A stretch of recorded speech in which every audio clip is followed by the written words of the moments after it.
Olá, boa tarde. Então, hoje chegamos à última aula do nosso curso sobre guerras culturais. E devo confessar que é uma aula mais difícil de dar, porque, por um lado, a matéria é demasiado abundante e, portanto, há sempre aquela dificuldade de escolha do historiador quando chega à contemporaneidade. É que se nós, para os 4 séculos passados que fizemos, 5 séculos passados que fizemos, podemos escolher meia dúzia de exemplos e aplicar retrospectivamente esta lente da guerra cultural, uh, para identificar que o termo se aplica, tentar ver as suas diferenças e semelhanças, e tentar, como fizemos na última aula, perceber formas de superar ou transcender as guerras culturais. Nós, no século XXI, estamos permanentemente com várias guerras culturais ao mesmo tempo.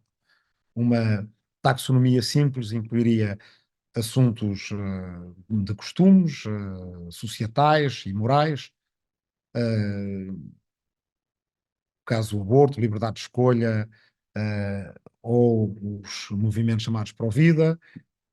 O dia que se comemora hoje, o dia contra a homofobia, bifobia e transfobia, e portanto todas as questões à volta de igualdade matrimonial, leis de identidade de género, questões raciais e étnico-raciais, questões religiosas, de secularismo ou religião.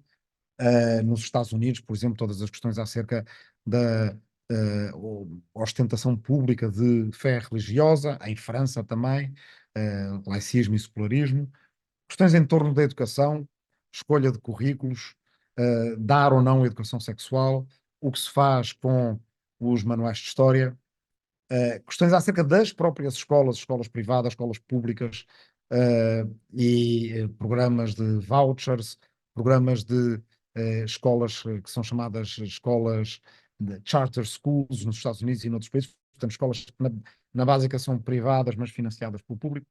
Questões em torno de tecnologia e privacidade, censura e liberdade de expressão nas redes sociais, discurso de ódio, uh, enfim, quer dizer, toda a regulação de plataformas, de redes sociais, questões em torno do género, feminismo, masculinidades, direitos trans, questões ligadas à saúde, vacinas, uh, os movimentos anti-vacinas, outras questões, por exemplo, ligadas às medidas não farmacêuticas de combate a pandemias, como por exemplo vimos durante a pandemia com as questões das máscaras, questões ligadas ao ambiente, alterações climáticas ou questões de conservação da natureza, e as questões mais clássicas de desigualdade de rendimentos, ou de distribuição. Bem, isto só para uma listagem mais ou menos genérica de temas nos quais nós vemos todos os dias conflitos que têm uma dimensão cultural também. Essa dimensão cultural, ela define-se, ou pelo menos expressa-se daquela forma de que já falámos aqui várias vezes, por fases que são, em primeiro lugar, de polarização e formação identitária.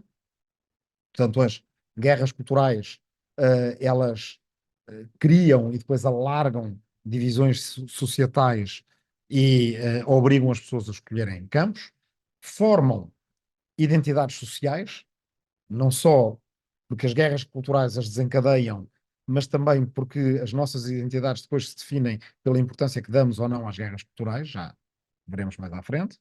Criam dinâmicas entre um grupo inclusivo e um grupo excludente.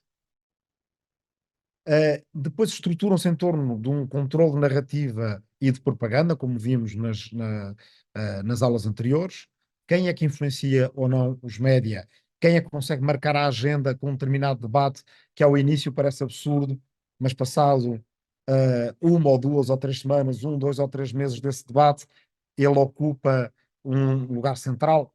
E eu acho que vamos poder depois nas perguntas, eu vou tentar que haja mais tempo para perguntas hoje, se calhar ir identificar casos específicos e poder analisá-los um bocadinho. Quem é que tem e deixa de ter a autoridade moral para funcionar como, a expressão em inglês é gatekeeper, não é? Uma espécie de porteiro nos média. Um lugar que antes era desempenhado pelos cronistas, pelos críticos, por aqueles que muito rapidamente conseguiam fazer sobreviver ou matar uma ideia. Se uma ideia era absurda, se um político propunha uma ideia absurda, passado uma ronda de críticas nos jornais durante a semana e nos programas de televisão ao fim de semana, que faziam o apanhado da semana, essa ideia morria. Nós vimos, por exemplo, a partir de 2016, e vamos falar acerca disso, como a ideia do muro entre os Estados Unidos e o México, lançada por Donald Trump, ela foi de facto assassinada da maneira comum pelos jornais, New York Times, Washington Post, por aí, chegou ao fim de semana, Meet the Press, toda a gente gozou com aquilo, mas a ideia sobreviveu e inclusive foi mais falada por causa disso e por causa das redes sociais tem maneiras de ser mais perene e de escapar a essa ostracização pelos, digamos, pelos porteiros dos média tradicionais. Daqui passamos por um lado que tem a ver com conflitos de valores e de autoridade moral, o uso de argumentos morais, de dicotomias éticas ou reivindicações de legitimação, argumentos de autoridade no debate público e, enfim, por aí vai.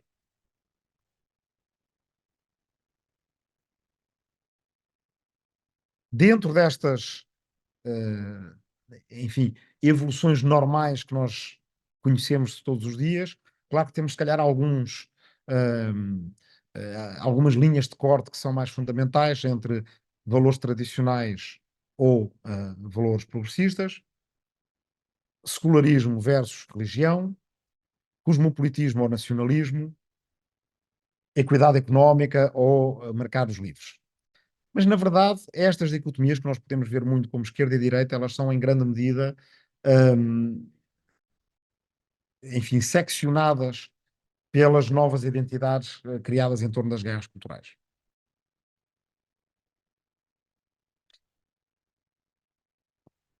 Vemos também que nessas guerras culturais nós temos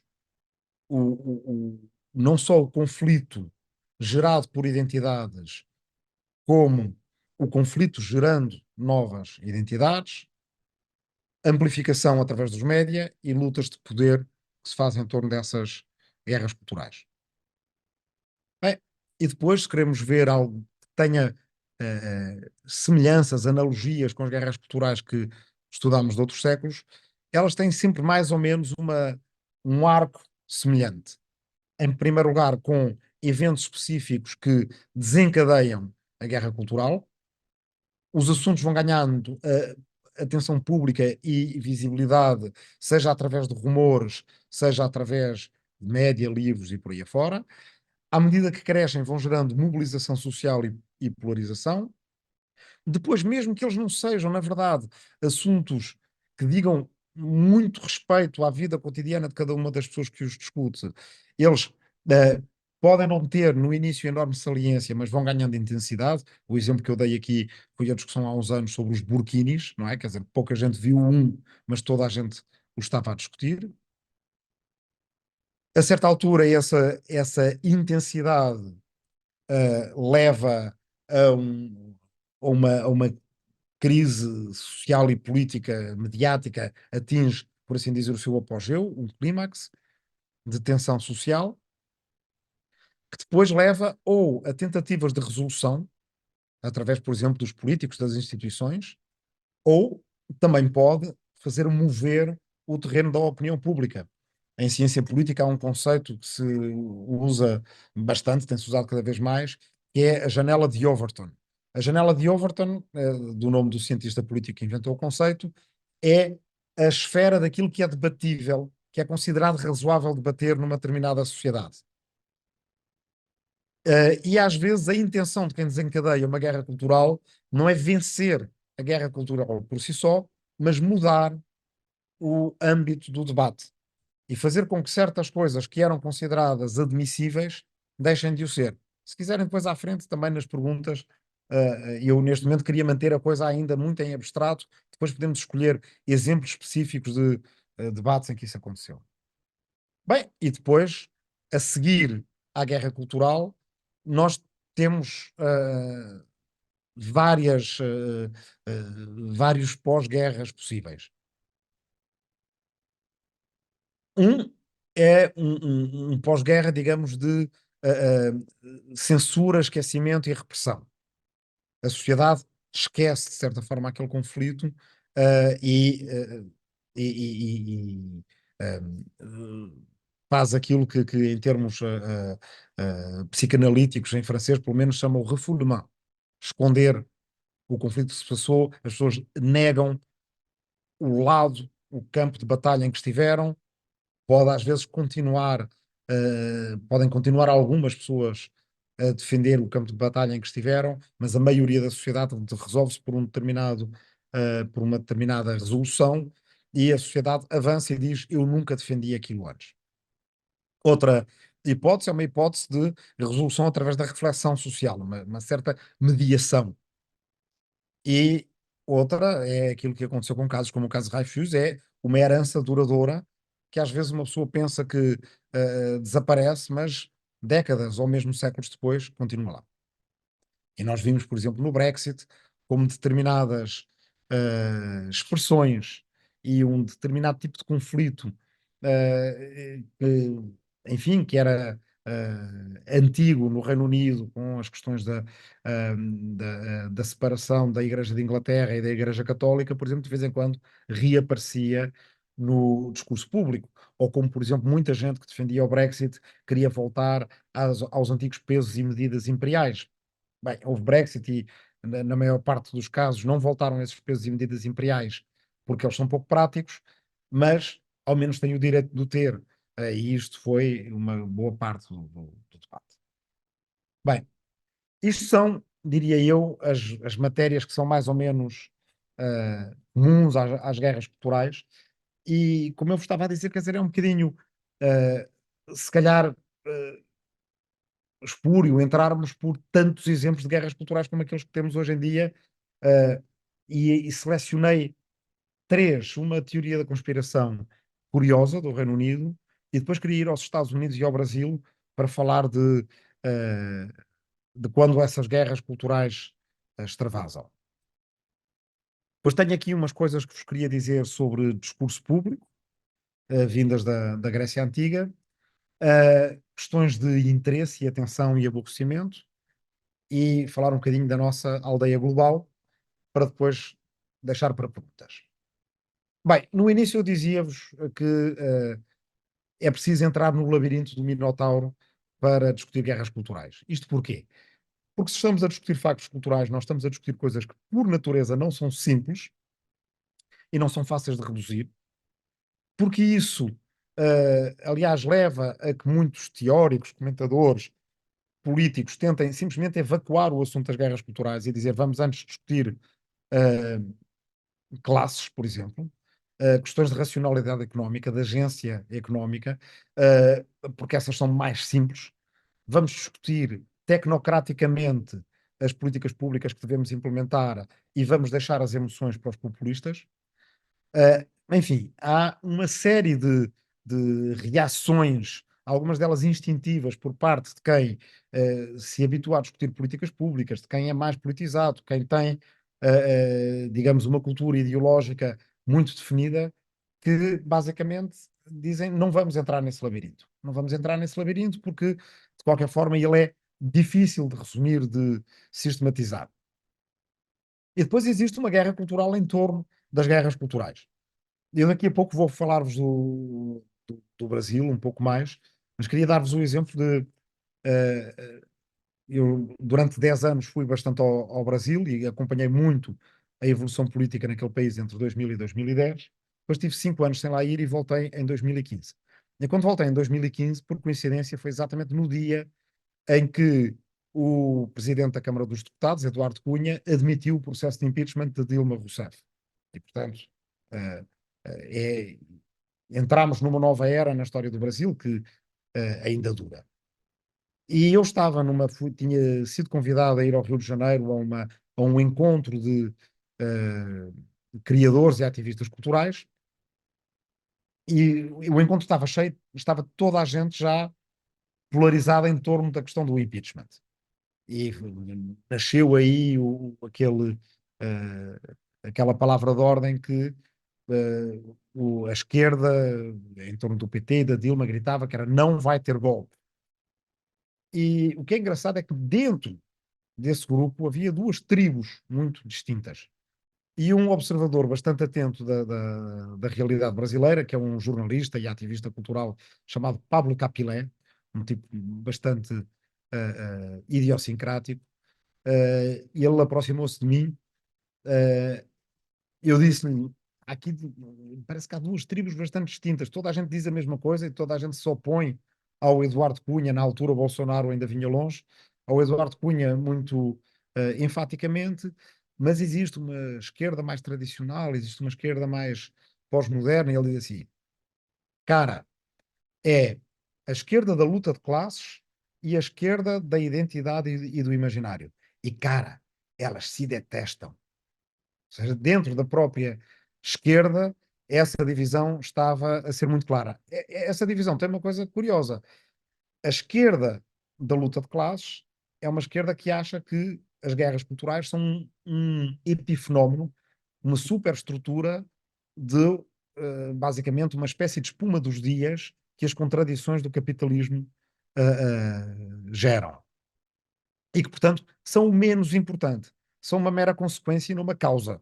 Temos que lidar com as causas. Essas causas são as questões da dominação económica, da exploração, da desigualdade de classes e por aí afora. Uma vez tendo lidado com essas causas, as consequências desaparecem. A esquerda das identidades e do imaginário diz, por um lado, que não pode estar à espera, ou seja, que os direitos da comunidade LGBTQIA+, não pode esperar que os proletários estejam primeiro na fila para fazer a sua a revolução e enterrar o capitalismo na esperança de que depois os seus direitos sejam reconhecidos, e por outro lado, assumem a ideia de que às guerras culturais da direita é preciso responder indo a jogo. Portanto, aí, mesmo dentro dos progressistas, uma divisão muito clara. Bem, mas há também autores que têm procurado entrar no tal labirinto do Minotauro. Eu vou dar-vos três exemplos, porque cá são os três anglo-saxónicos. Vou parar de compartilhar a tela só um bocadinho para vos falar deles. Uh, Um deles já foi mencionado aqui ontem, este livro do Jason Stanley, que o João Ferreira Dias tinha mencionado, How Fascism Works. O autor também tem um pouco à maneira de Humberto Eco uma definição do fascismo em 14 pontos diferentes, que ele encontra nos movimentos nacional-populistas e autoritários de extrema-direita de hoje em dia, a nostalgia de um passado mítico, uh, a máquina de propaganda anti-intelectual, uma opção clara por uma certa irrealidade em relação ao mundo contemporâneo que temos.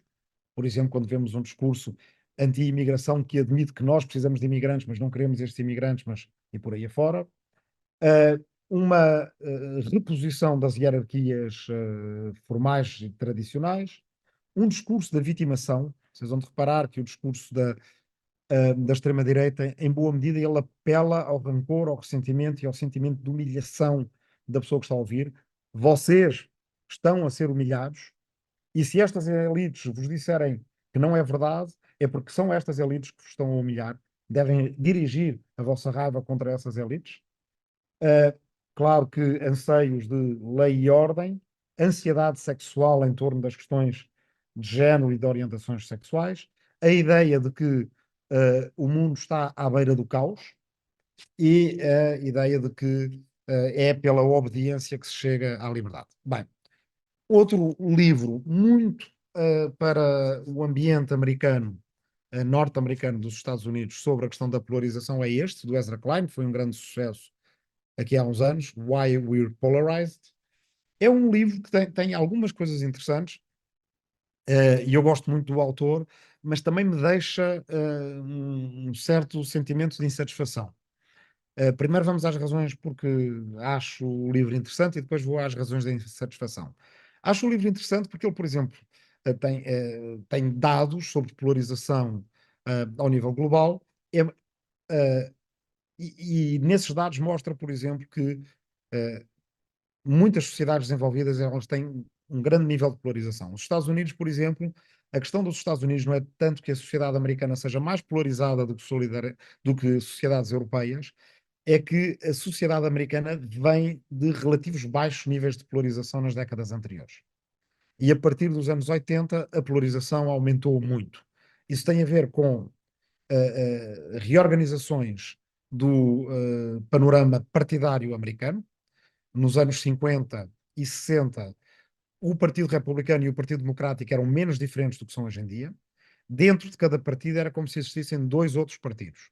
Os democratas dividiam-se entre liberais da costa leste e do norte dos Estados Unidos e os democratas do sul, que eram os herdeiros da Guerra Civil Americana. Uh, e os republicanos também tinham republicanos mais progressistas e republicanos mais conservadores. Então, muitas leis que passavam, em particular as leis dos direitos cívicos, por exemplo, tiveram mais votos republicanos, embora tivesse sido um presidente democrata a fazê-las passar, Lyndon Johnson, que por acaso vinha do Texas. Ora, o que acontece é que depois dessas leis, basicamente contra a discriminação racial no sul dos Estados Unidos, terem sido aprovadas, houve uma reorganização, os votos do sul migraram para o Partido Republicano, que era detestado desde o século XIX, porque tinha sido o partido de Roosevelt, de Lincoln, desculpem, e os democratas ficaram só com as populações liberais da costa leste e da costa oeste, que de antes era republicana, não é? É da Califórnia que vem um presidente como Reagan. Aqui já estamos a chegar à razão da insatisfação minha com este livro, é que é muito paroquial americano, tanto nesse aspecto da análise da realidade partidária, como das leis que mudaram em relação à arquitetura equilibrada nas televisões de matéria política, que permitiram que se criassem basicamente canais ideológicos que de antes com os clássicos NBC, ABC e CBS não havia, e que com a Fox e a MSNBC, por exemplo, são muito claros, não é? Quem vive num determinado mundo, houve um determinado canal e houve um determinado tipo de agravos e ressentimentos. Quem vive noutro mundo, ouve e vê outro canal, e nesse canal os vilões são os do canal contrário. O livro mais interessante dos três que eu tenho para vos trazer hoje é este, desculpa estar em inglês, ainda não foi traduzido, que eu saiba. A tradução seria Ricochete Cultural. Trump, Brexit e o populismo autoritário. Os dois autores são Pippa Norris e Ronald Inglehart. Este o Ron Inglehart é um grande cientista político que morreu há pouco tempo. A Pippa Norris está ainda, felizmente, viva. E, basicamente, o que eles fazem, a partir de uma constatação de que eu também partilho, e que, aliás, está um pouco na origem de ter começado a pensar ainda como cronista nos jornais sobre a questão das guerras culturais, que é que as, a mera realidade económica e social não permitia explicar porque é que as guerras culturais são tão semelhantes em tantos países diferentes. Não é? Nós temos guerras culturais na Suécia. Tivemos a emergência de populismo autoritário nos Países Baixos, na Holanda, com Pim Fortuyn, foi dos primeiros. Talvez com a Itália, que é tão diferente dos Países Baixos, e, no entanto, Berlusconi de um lado, Pim Fortuyn do outro. Temos extrema-direita na Suécia com um Estado social que já não é o que era, mas que mesmo assim é um Estado social muito forte, uma sociedade muito igualitária, com uma boa distribuição de rendimentos. Bem, se nos disserem o populismo vem da pobreza, do desemprego e da desigualdade, ele pode ser acicatado por tudo isso, mas é difícil explicar porque é que na Suécia também aparece, como aparece na Itália, como aparece noutros países, como aparece no Brasil e no México e nos Estados Unidos e por aí fora. Sociedades iguais e desiguais. Sociedades europeias e americanas. Sociedades altamente religiosas e sociedades muito seculares. Ah, a ideia mais determinística ou marxista clássica de uma infraestrutura económica, de que isto seria apenas o afloramento, não parece satisfazer. Tal como já não tinha satisfeito o Ronald Inglehart, o coautor deste livro, quando nos anos 60 começou a ver o contrário disto, que é que havia revoluções estudantis e não só, também operárias em França, nos Estados Unidos, na República Checa, na então Checoslováquia e por aí fora, e em alguns lugares havia guerras para a justificar, noutros não havia guerras para a justificar, mas havia uma certa continuidade cultural naquela nova esquerda cultural dos anos 60, que não podia só ser explicada pela realidade económica e social de cada país. E aqui, de certa forma, o que nós temos é o oposto disto, a emergência de um autoritarismo populista que tem elementos, e nós vamos ver a seguir, muito semelhantes numa série de países, que tem também uma grande parte de coordenação internacional e que utiliza as guerras culturais para ganhar terreno e marcar a agenda mediática. Portanto, não só pelo entendimento das causas, como pela preparação das sociedades para lidar com as consequências, nós não podemos evitar entrar no dito labirinto.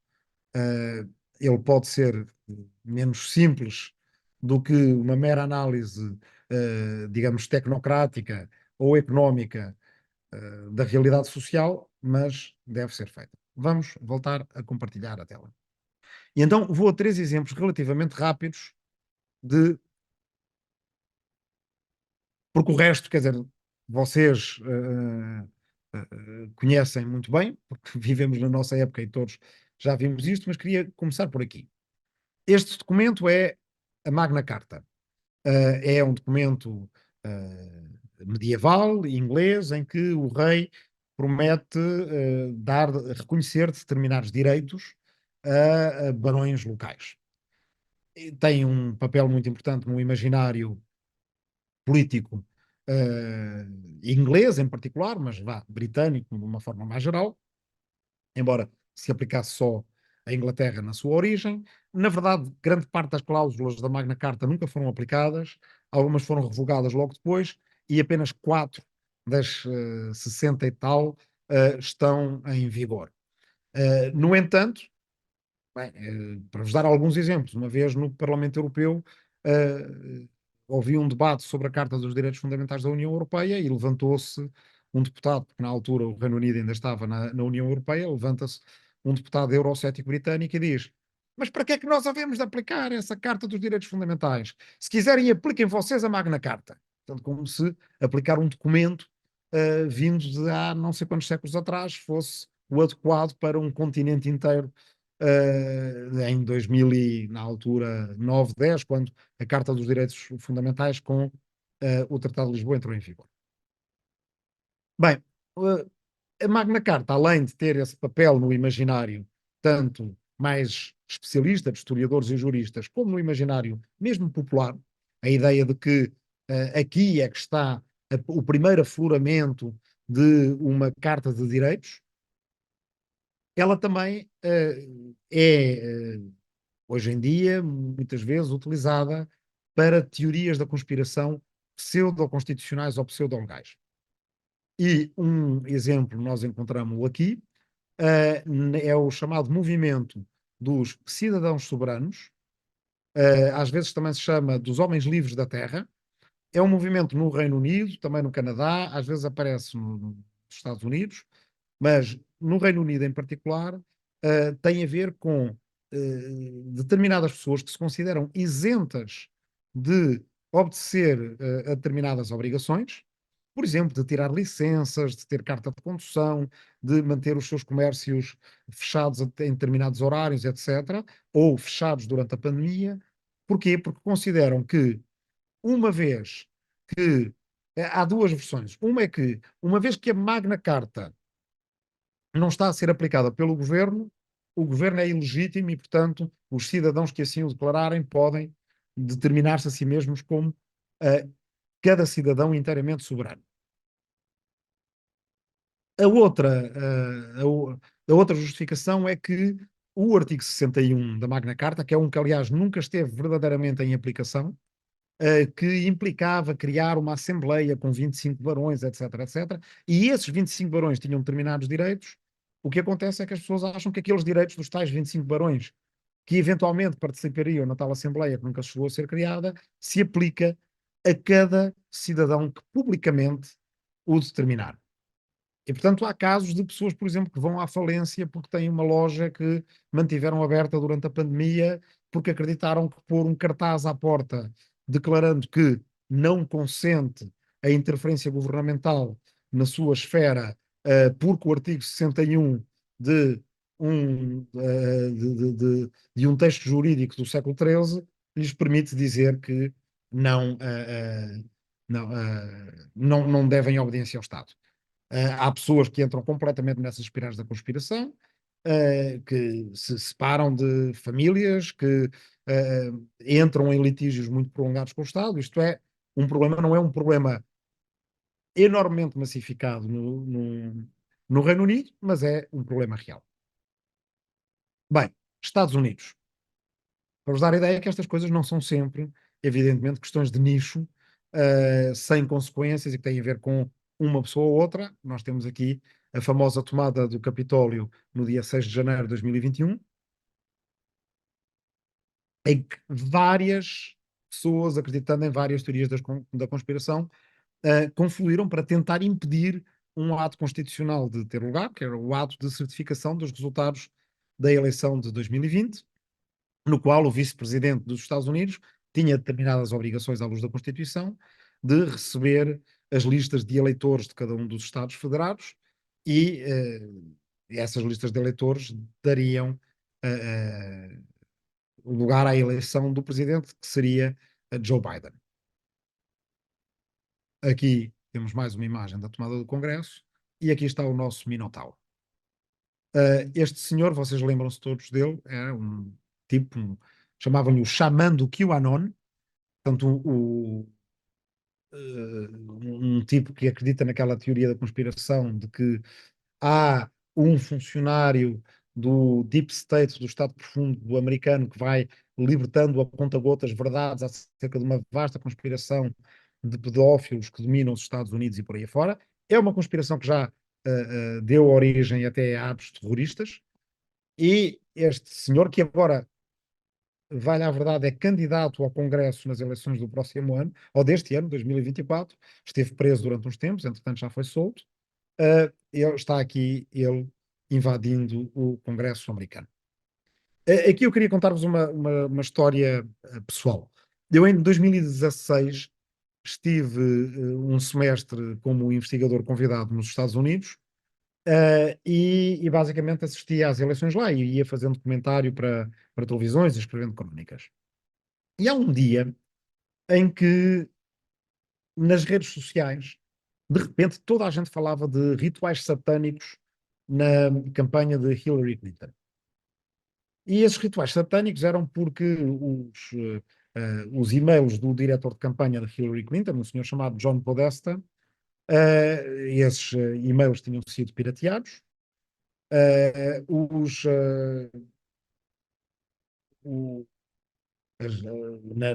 digamos, nas esferas pró-Trump, havia muita gente que estava a aceder aos e-mails que estavam na Wikileaks, e a certa altura acham um e-mail do irmão do John Podesta, que é um colecionador de arte e galerista, que lhe propunha jantar com a artista sérvia Marina Abramovic, que, como quem conhece a obra dela sabe, tem uma obra no domínio da performance e das instalações desde os anos 70, incluindo algumas performances nas quais leva muito longe a sua resistência física, e que também têm elas uma ligação artística, cultural, com as questões do xamanismo, por coincidência.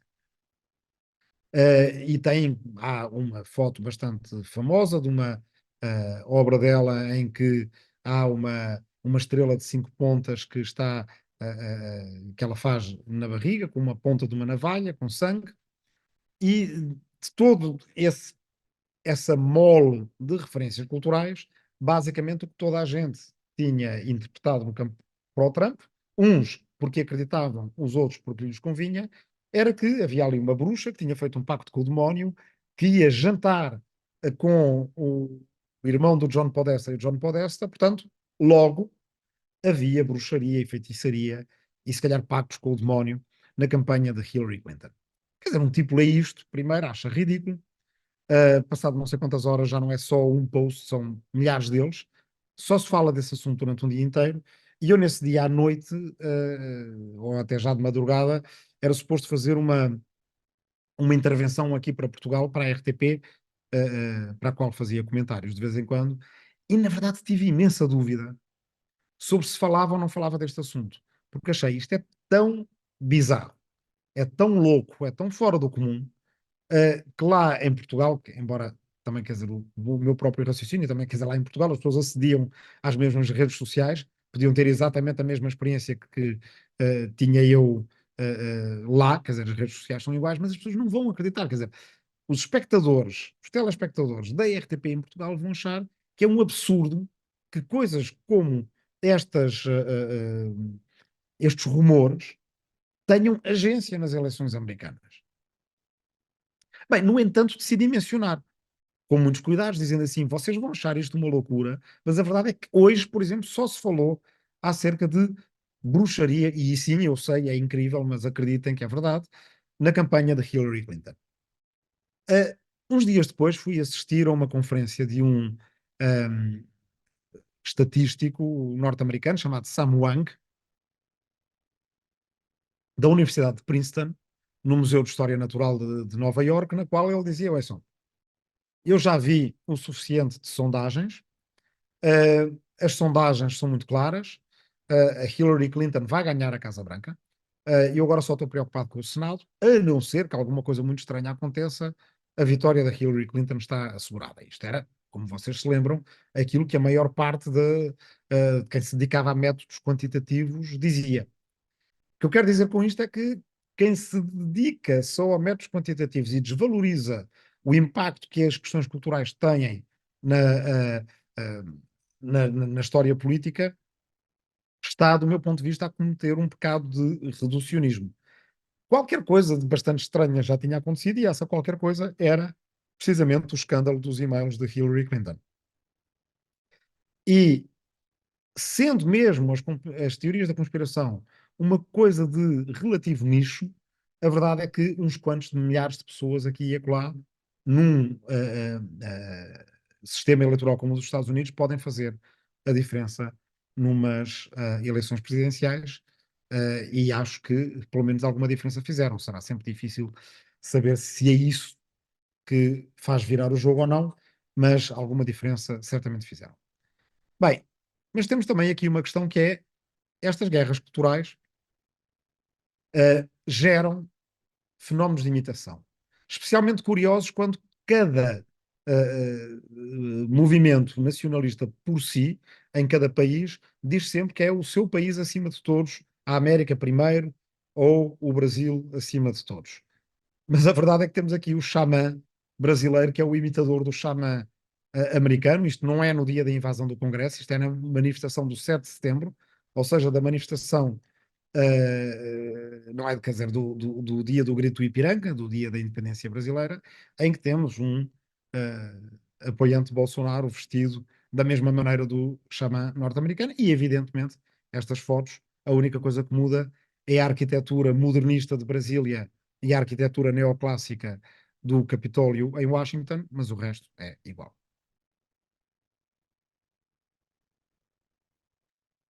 E agora queria falar-vos um bocadinho do próximo domingo. Eu não sei se está aqui alguém que saiba que dia é que é no próximo domingo. No próximo domingo é o dia de Pentecostes.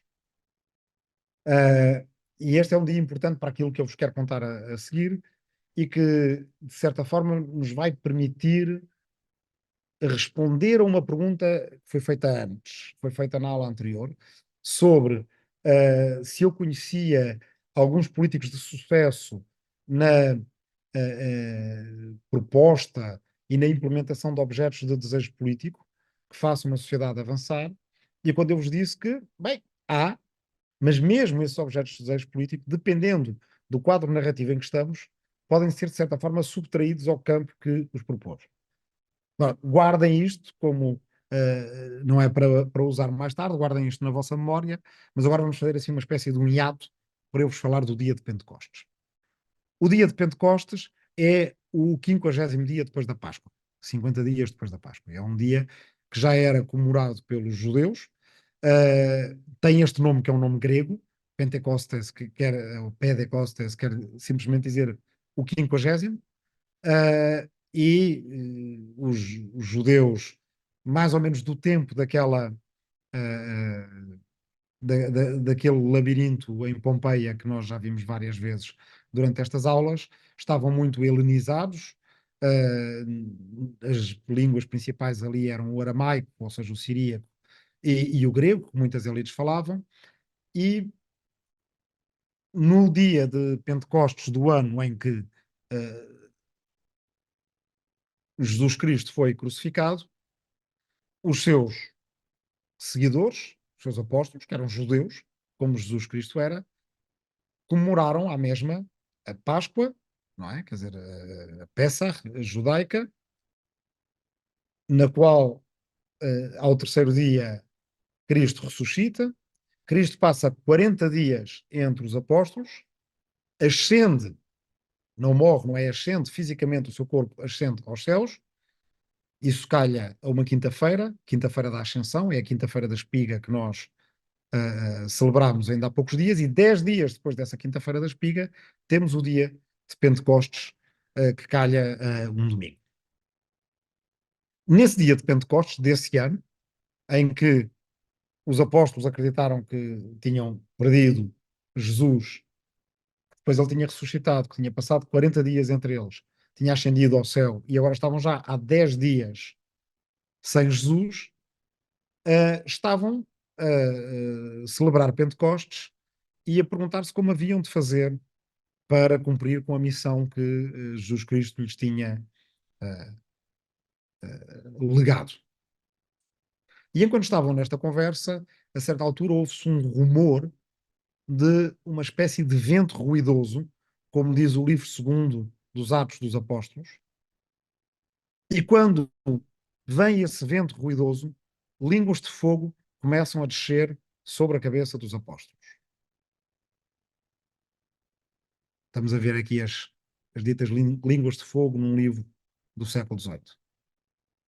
Homens e mulheres por igual. E ao receber essas línguas de fogo, eles começam, de repente, a falar de maneira a que as pessoas que estão ali em torno deles, independentemente da nação de que venham, os entendem.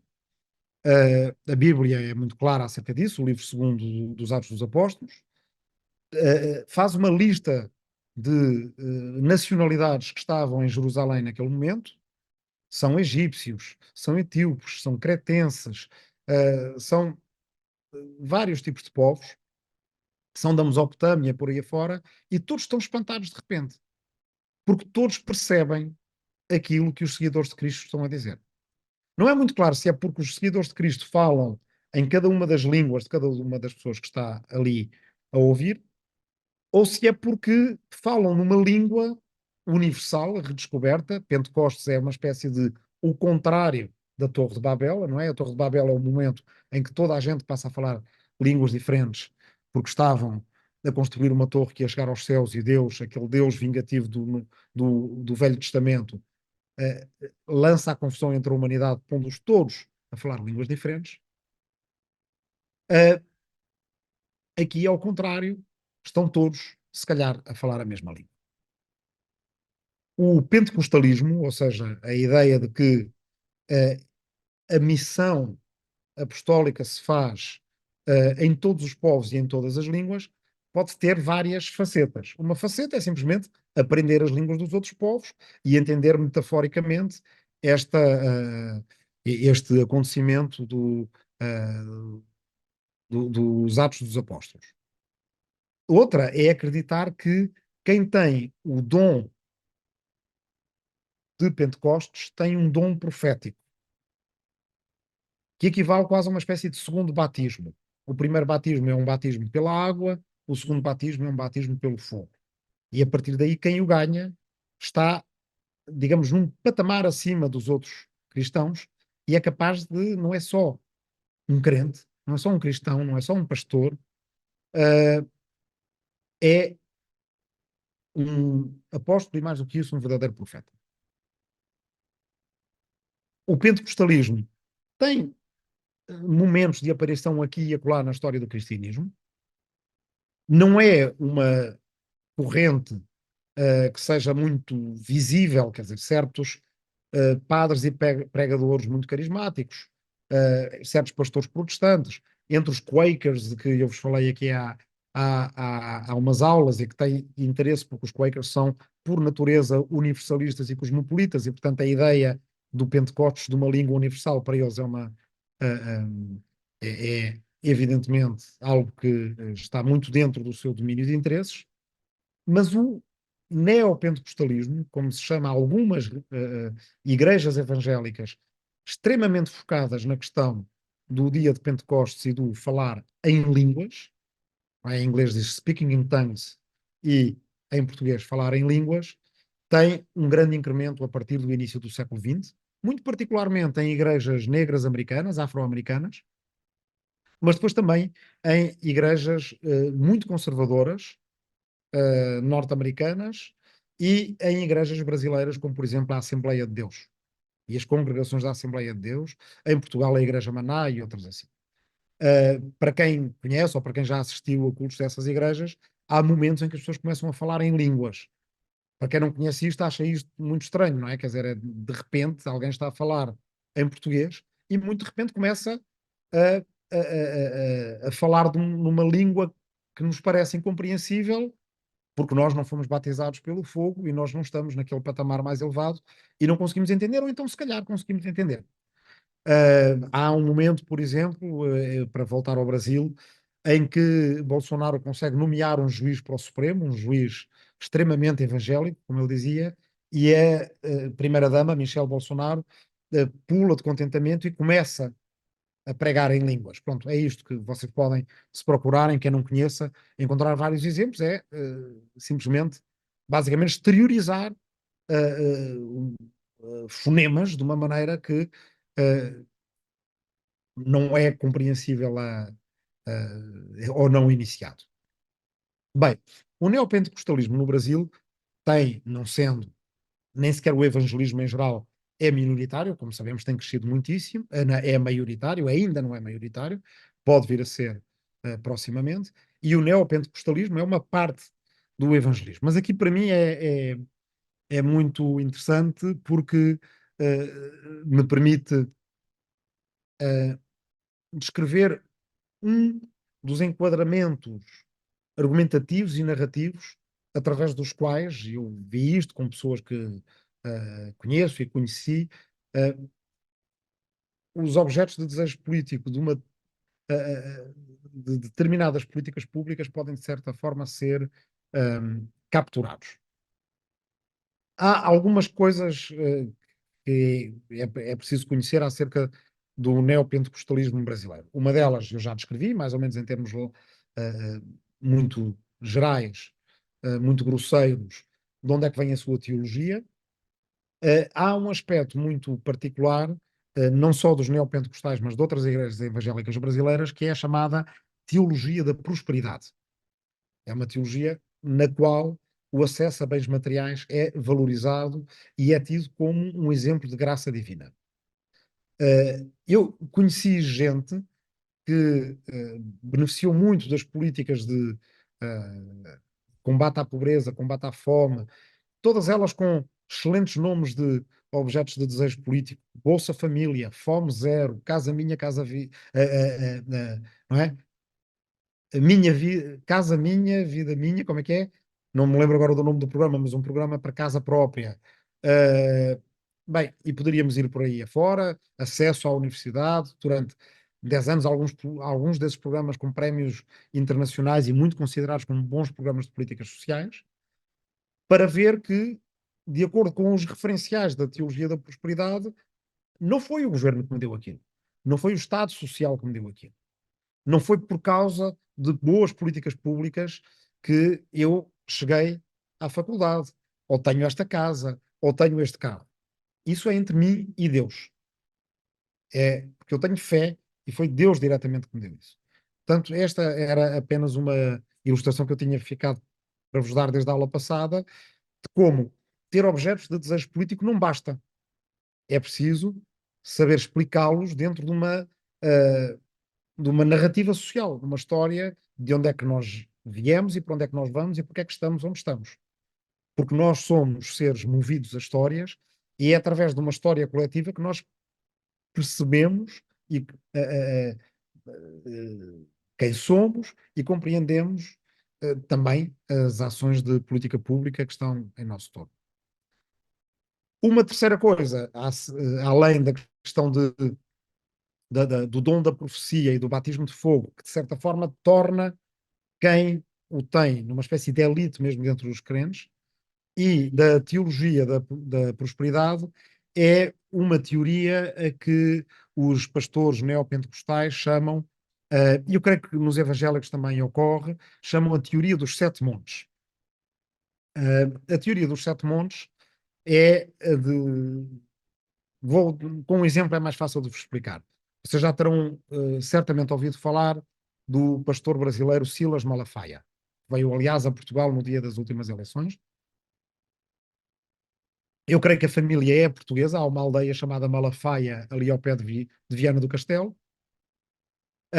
É um pastor que fez crescer muito a sua igreja, que é uma igreja que faz parte da Congregação das Assembleias de Deus, e é um pastor que tem muitas leituras de teoria social, incluindo de esquerda e marxista. É um antigo apoiante até do presidente Lula, que foi migrando cada vez mais para a direita. E ele tem uma ideia fixa, uma obsessão, como aliás tem uma boa parte da extrema-direita, com a teoria de Gramsci, do líder político italiano, fundador do Partido Comunista Italiano, fundador do jornal L'Unità, que esteve preso e morreu no cárcere do fascismo italiano, de Mussolini, que tem os seus célebres cadernos do cárcere, que são uma obra-prima de um marxismo heterodoxo, e que entre as suas preocupações tem um conceito importante que é o da hegemonia cultural. Já, aliás, fugindo ao tal marxismo mais chapa 5 que eu vos falava antes, da economia como infraestrutura e os factos culturais como superestrutura, ele procurando perceber como é que o predomínio de classe ou o domínio de classe se faz também através de uma certa hegemonia cultural. Esta teoria, que é por si só interessante, ela desempenha um papel central na reação de direita ao gramscianismo. Portanto, eles consideram que tudo o que acontece em termos de valores sociais progressistas, casamento igualitário, direitos LGBTQIA+, por aí afora, é tudo parte de uma guerra cultural. Aqueles estão só a reagir, e guerra cultural essa que é movida à sociedade tradicional pelos teóricos da Escola de Frankfurt, Adorno e Horkheimer, e por gente que está a implementar na prática as teorias de Gramsci. E há vídeos de prédicas, de sermões de Silas Malafaia, em que ele fala: você já leu Gramsci?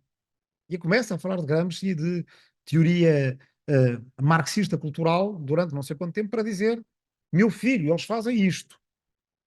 Eles fazem isto através dos sete montes da influência. Sete montes que são equivalentes às sete cabeças da besta no Apocalipse.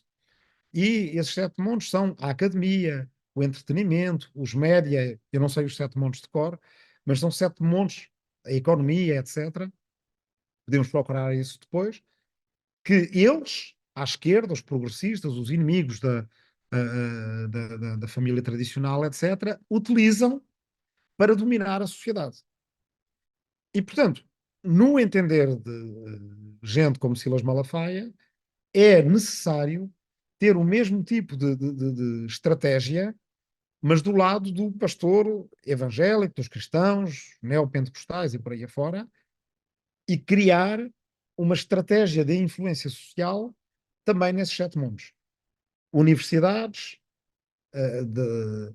próprias, criadas do zero, entretenimento, música rock cristã, artistas cristãos, média, televisão, filme, etc, etc, etc. Portanto, o fantasma de que há um projeto de hegemonia cultural do outro lado desencadeia uma resposta daquele lado. Bem, então, uh, isto era o que eu vos queria dizer.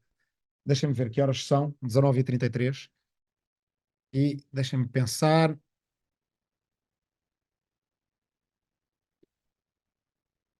que é que... Estou aqui a pensar se vou para uma parte aqui do slideshow ou não, que trouxe de outra ocasião, mas acho que sim. Então, aguentam mais um bocadinho. Uh, Vamos dar aqui um salto para uma espécie de meta-objeto de desejo político, um pouco na esteira do que falámos ontem, quando falei de Roosevelt e da utilização de uma narrativa comum, coletiva, includente e não excludente, inclusiva e não excludente, como forma de tentar, se calhar, num reverso de Pentecostes, pôr toda a gente a falar a mesma língua. Para isso vamos ter que ir umas décadas atrás e vamos falar acerca da Declaração Universal de Direitos Humanos. Se calhar podíamos chamar a este segmento que vos quero apresentar como sobreviver não a uma guerra cultural por si só, mas a uma guerra mesmo. Vamos começar esta história com um jornalista norte-americano chamado Varian Fry, que estava em Marselha durante a Segunda Guerra Mundial. Este jornalista, que tinha um contacto direto com Eleanor Roosevelt, basicamente vai estabelecer uma pequena comunidade conspirativa de benfeitores em Marselha, que se vai dedicar a tentar fazer sair de lá todo o tipo de exilados que aportam àquela cidade, ou que vêm até aquela cidade, que eles tentam fazer chegar a Portugal, a Lisboa em particular, para depois poderem embarcar para o Novo Mundo, através de meios legais, quando possível, mas se não for possível, também meios ilegais.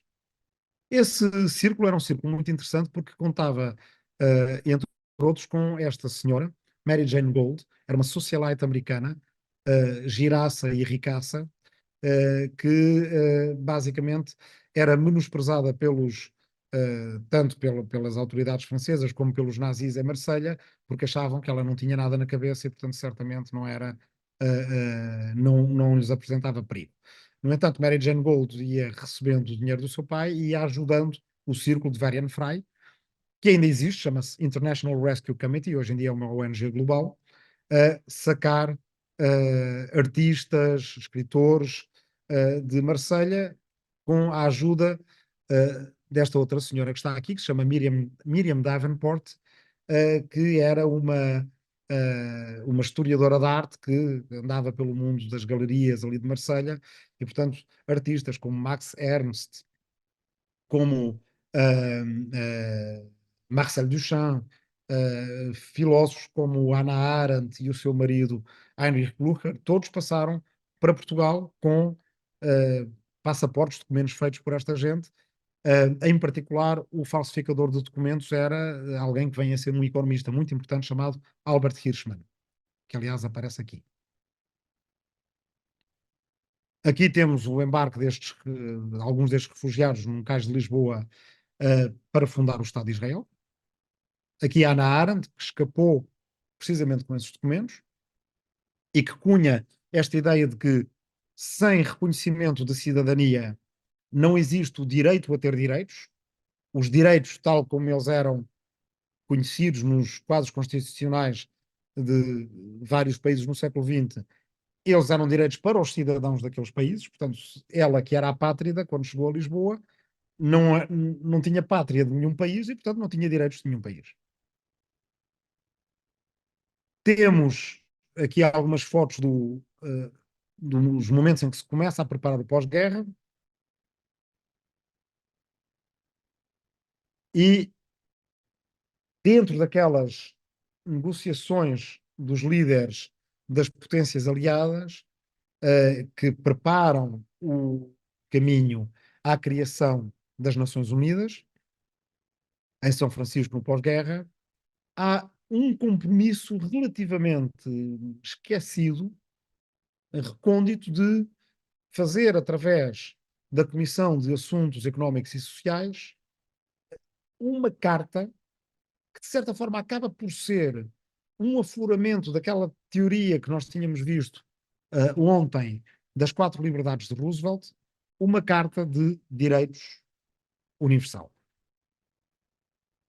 Essa carta de direitos universal é redigida por uma Comissão de Direitos Humanos, onde pontificam algumas mulheres, não é o caso aqui, o Wu Yifang e esta Minerva Bernardino estão na Carta das Nações Unidas, ainda não na Declaração Universal de Direitos Humanos. Berta Lutz é a única lusófona que participa, era uma cientista brasileira que incluiu na Carta das Nações Unidas menções à igualdade de género. Esta era a delegada norte-americana, uma senhora muito conservadora, chamada Virginia Gildersleeve, e a seguir à Carta das Nações Unidas, então é que começam a trabalhar os vários comitês, incluindo a Comissão de Direitos Humanos, para a qual é nomeada Eleanor Roosevelt, e que começam a trabalhar a Declaração Universal de Direitos Humanos. Na Declaração Universal de Direitos Humanos, ou durante as discussões para a Declaração Universal de Direitos Humanos, há uma dúvida. Essa dúvida é: serão os direitos humanos apenas ocidentais? A história que os ocidentais conheciam começava com a Revolução Francesa e passava pela Bill of Rights da Constituição Americana.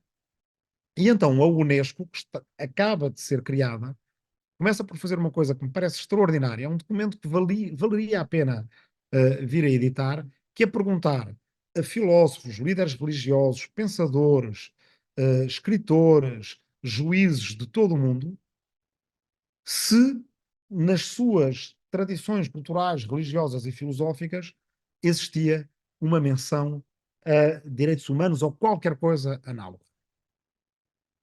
Aqui temos Eleanor Roosevelt, a delegada indiana Hansa Mehta, que é responsável por nós chamarmos aos direitos humanos, antes só se chamava direitos do homem, é uma emenda dela, na versão inglesa apenas, na versão francesa fica droit de l'homme, mas na versão inglesa que transforma direitos do homem em direitos humanos.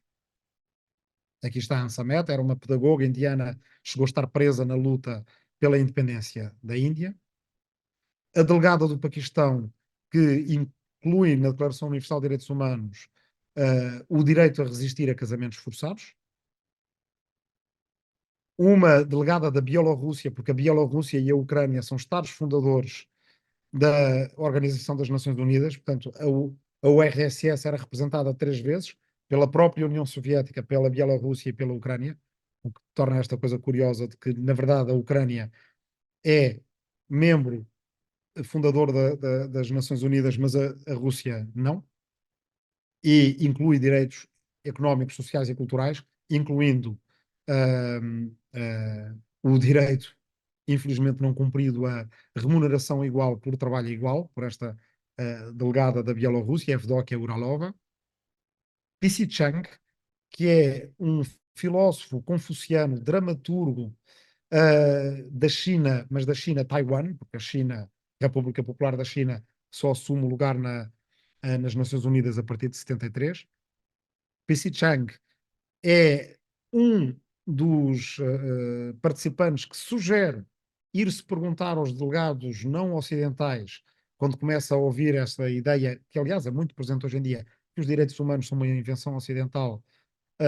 Em opinião dele, não. Ele diz que, por exemplo, na filosofia confuciana existe um conceito chamado a consciência do terceiro. Significa isso ter a consciência de que existe um terceiro que não sou eu e não és tu. É a consciência da terceira pessoa e que ele acha que é a base confuciana para os direitos humanos. Aqui o delegado libanês, Charles Malik, que era um cristão maronita, mas muito versado em filosofia árabe-muçulmana, em particular Al-Farabi, que é o filósofo para quem ouviu o podcast Agora, Agora e Mais Agora, com que começa esse podcast, e que é um antepassado medieval da ideia de direitos humanos. O delegado francês, judeu francês, René Cassin, que é responsável pelo bom estilo literário da Declaração Universal de Direitos Humanos. A aprovação da Declaração Universal de Direitos Humanos no Palais de Chaillot, em Paris, 10 de dezembro de 1948. Celebrámos os 75 anos há poucos meses. E aqui Eleanor Roosevelt com o cartaz da Declaração Universal de Direitos Humanos, que de certa forma faz lembrar uma coisa de que falámos no início destas aulas todas, que é aqueles cartazes das 95 teses do Martinho Lutero. Houve uma tentativa nesta altura, em 1948, de propagar, no sentido bom, como falávamos a semana passada, a ideia de direitos humanos como algo que precisava de ser disseminado sob diversas formas. Há cartazes com grafismo no qual todos os direitos aparecem resumidos, há pinturas murais, um pouco por todo o mundo, há associações criadas para a divulgação da Declaração Universal de Direitos Humanos, há músicas, inclusive rock dos anos 50, que falam dos direitos humanos e da ONU e da Declaração Universal, e portanto há aqui a tentativa de criar uma espécie de meta objeto de desejo político para toda a humanidade, para todas as línguas, para todas as culturas e para todas as religiões. Como diz a filósofa turca Seyla Ben Habib, é o momento cosmopolita, ou como às vezes é dito também, a língua franca da humanidade. Bem, é um exemplo de uma tentativa de criação de uma linguagem comum que supera guerras culturais. Não por acaso, a própria declaração e o conceito de direitos humanos está hoje em dia sob ataque. Não é? Que há frases, por exemplo, que se ouve de direitos humanos, mas só para humanos direitos, por exemplo. É uma coisa que se ouve bastante, em particular no Brasil. Ou a denegação de que os direitos humanos sejam de facto universais e indivisíveis.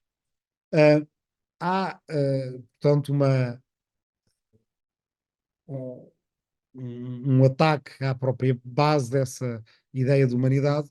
E se calhar eu tinha aqui ainda mais umas coisas para dizer, mas uma vez que estamos adiantados na hora e que estas coisas se conseguem também, de certa forma, enfiar em perguntas aqui ou ali, acho que depois de estarmos 500 anos, 5 dias que foram de 500 anos a falar de guerras culturais, se calhar também dá, de certa forma, um certo alívio e uma certa respiração, terminarmos com a Declaração Universal de Direitos Humanos e depois vamos ver se com as perguntas que vocês fizerem eu consigo pôr aqui algumas das coisas de que vos queria falar.